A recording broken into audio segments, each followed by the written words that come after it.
Podcast Network Asia.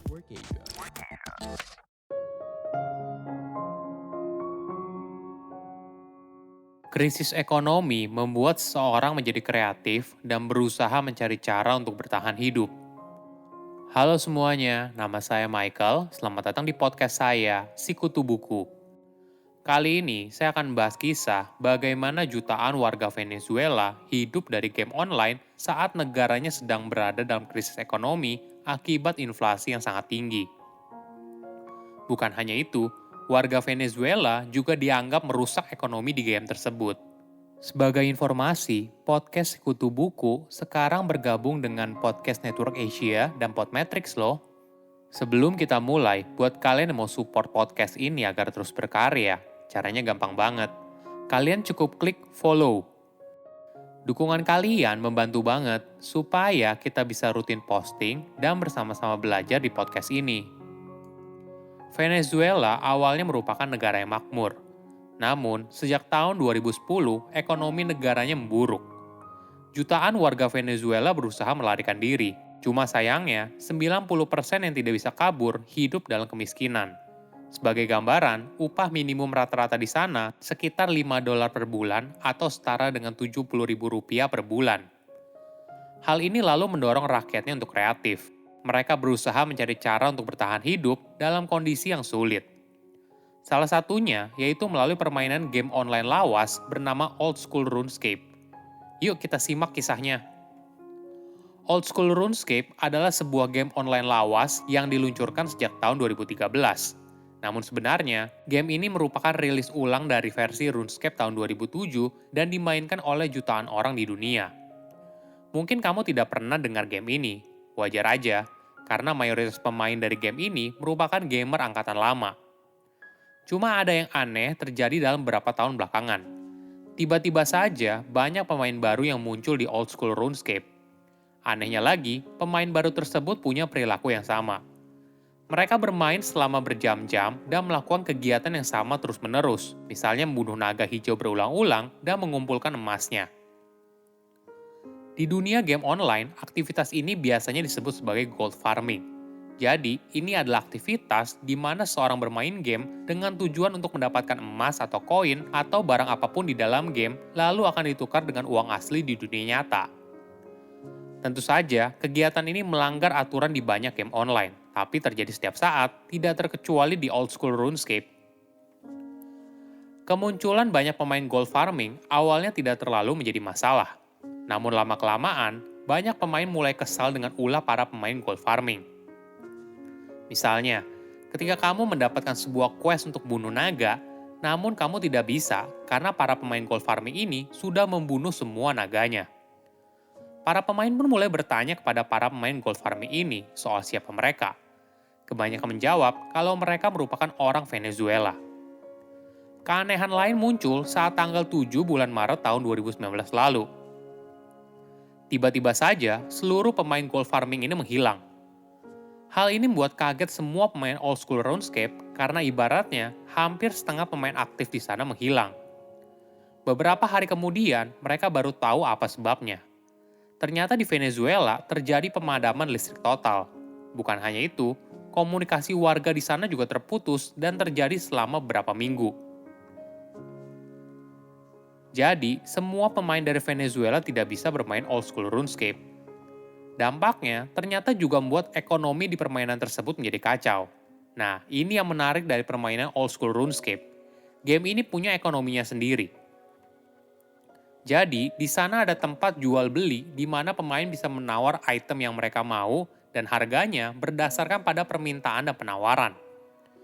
Ketika para pemain Venezuela ini menghilang, ekonomi di game ini menjadi kacau. Karena tidak ada supply lagi, hasilnya harga langsung meroket. Boleh dibilang, saat itu di Old School RuneScape terjadi inflasi. Beberapa minggu kemudian, para pemain Venezuela kembali online dan ekonomi di game ini berangsur pulih. Kejadian ini membuat para pemain Old School RuneScape yang lain punya dua perspektif soal warga Venezuela. Di satu sisi, mereka simpati atas kondisi yang dialami para warga Venezuela dan memaklumi aktivitas gold farmingnya. Namun di sisi lain, ada juga para pemain yang kesal atas kelakuan para pemain Venezuela.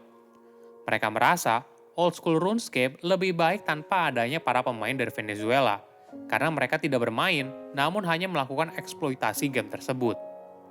Bukan hanya itu, mereka juga merasa kalau para pemain Venezuela tidak memberikan dampak positif bagi old school RuneScape, karena mereka hanya mencari uang tanpa berinteraksi dengan para pemain yang lain. Hal ini yang mendorong kubu yang kesal menjadi fokus menyerang setiap pemain Venezuela yang mereka temui. Mungkin ada yang penasaran, kenapa warga Venezuela bermain game old school RuneScape untuk bertahan hidup? Alasan utama yaitu inflasi super tinggi di negaranya. Sebagai gambaran, satu botol susu yang kamu beli pagi ini, lalu harganya naik jadi 2 kali lipat di malam hari. Inilah yang membuat mata uang Venezuela jadi tidak ada harganya. Warga di sana lalu beralih pada mata uang yang lain, yaitu dolar Amerika Serikat. Jadi, dengan gold farming di game ini, warga Venezuela bisa menghasilkan $8 per hari. Dalam sebulan, mereka bisa mendapatkan penghasilan yang lebih tinggi daripada dokter di sana. Alasan lainnya yaitu old school RuneScape merupakan game lawas. Jadi, spesifikasi komputernya tidak begitu canggih. Game ini bisa dimainkan bahkan di komputer model lama sekalipun.